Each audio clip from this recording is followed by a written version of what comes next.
Okay, Bismillah. So my Islam starts like this. I was in high school, and to give you a little bit of background, I won't go into too much detail, but I was very like anti-Islam. I would always say like my opinions on how it's very restrictive. I would want to go to the beach and wear bikini, and like my friends would always be like, allowed to do that. They have to wear like one piece, and they would always like kind of complain about the rules that they were limited by, like mixing, parties, bikinis.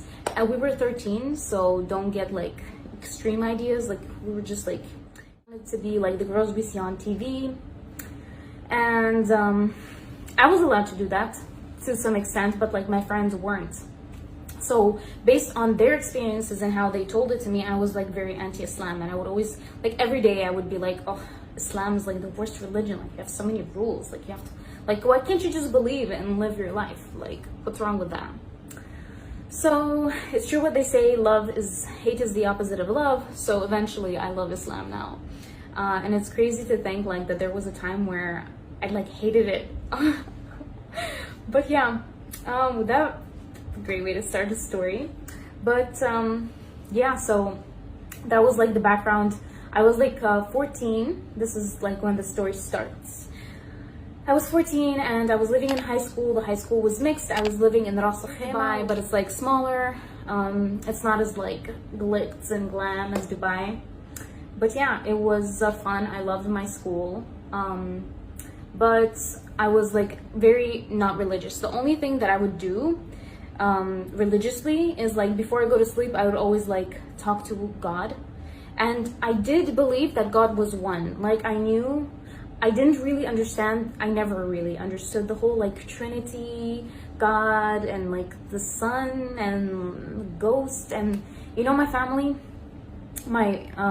always grew up and they would always tell me about it, and I never understood that concept.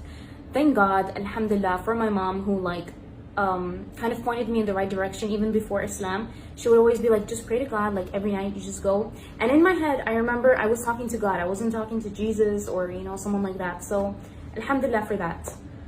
But yeah, that was the only thing I would do like before I go to sleep. Not even sitting, not even standing, laying down. I would just like give a little prayer, and some days I would forget, and it was like no big deal. But apart from that, alcohol, boys, what else is there? Pork. Yeah, like all these things, they were all like, I didn't have any restrictions on them. So yeah, that was pretty much the background. Now, in my group of friends, we always like imitated like TV shows, like I said. So we always like wanted to be like the mean girl. And so we had like that very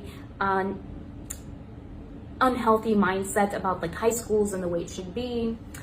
But nevertheless, I had a friend and her name was Sama. Oh, should I say her full name? No, I won't. I think out of her name was Sama. And she was one of my closest friends. Everyone wanted to be friends with her, and may Allah have mercy on her. This friend, she always used to tell me that you are the least religious person I know, and like you should take religion a little more seriously. Like we don't take it that seriously, but at least like we believe in something, and like, you know, we act on it every day, or we try to. But I never took her word seriously. Anyway, this friend passed away in a car crash, her and her mother. And that, like, until that point, I had a few periods of like depression and like, you know, social anxiety, but I was very like awkward in the sense that I didn't do things the way other people did them. But yeah, until that moment, I never experienced like such deep grief, you know, like I was very affected by it for some time, obviously, as it's natural. But I think, honestly, it's a bit complicated to understand when I say this, but I mean it in the best way possible. Her death was, you know, the best thing that happened to me, even though at the time I was so depressed. And I'll explain on that. Don't go judging me for that harsh sentence. I will explain it.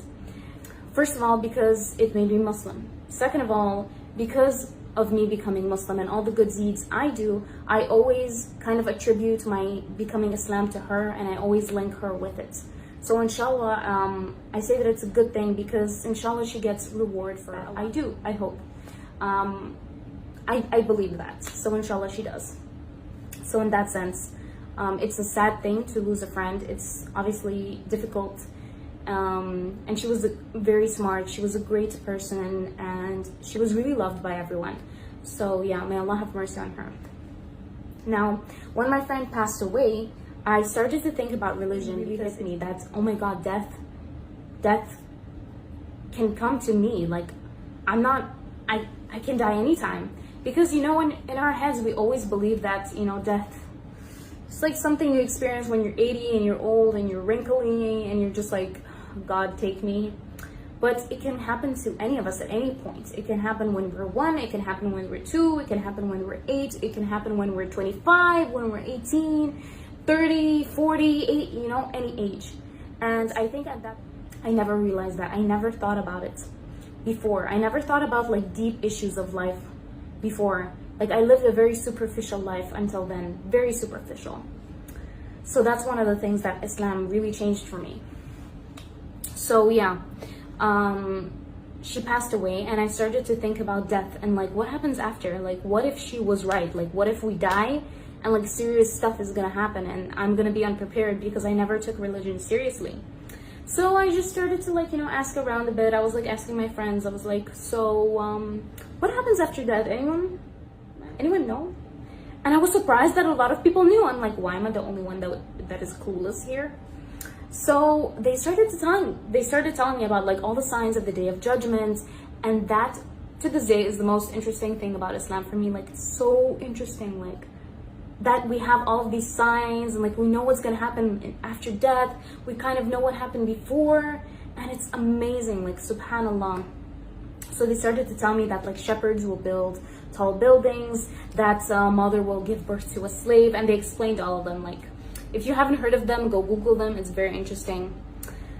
But yeah, they started to tell me like what each of them mean, that there are big signs and small signs, and I was hooked. Like, they started talking about it, and I was like hooked. Like, you got me. And let me just adjust the camera a little bit. So yeah, it was amazing. Like, that experience, that bit of Islamic knowledge.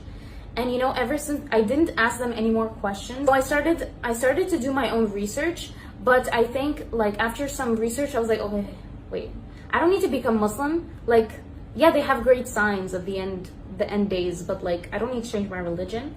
I can just be like a better Christian. So I decided that I was gonna be like a really devoted, really like devout Christian. I was like, it's gonna be super serious. And I was, but like, I never really delved deep into like Christianity. Like, I tried to read the Bible and I never connected with it. I mostly read stuff online, and I would like learn prayers. So like, I like to pray. I like to like connect to God. But this is the only time in my life where I read the prayers online, and they include things like Son of God and Jesus. And I was like, okay, maybe it's right. Like, maybe that's the right thing. So I read those prayers at that point. And that period of time lasted like, I don't know, like a couple of months. I don't know exactly. But during that period of time, I would pray. I would like dress more modestly, and like I limited my interaction with men and boys and such. I don't remember if I stopped like alcohol or pork. I don't remember. I'm sorry. It's a mystery, I guess. So yeah, I started to take Christianity very seriously. But then after some time, I found that it just wasn't enough. I found that like I still wanted to explore. I felt like Christianity wasn't doing it for me. Like, I felt like I still had a lot of questions, and that spark that I felt when people were telling me about like the signs of the Day of Judgment and like the end times and the world ending, I found that I never felt that with Christianity.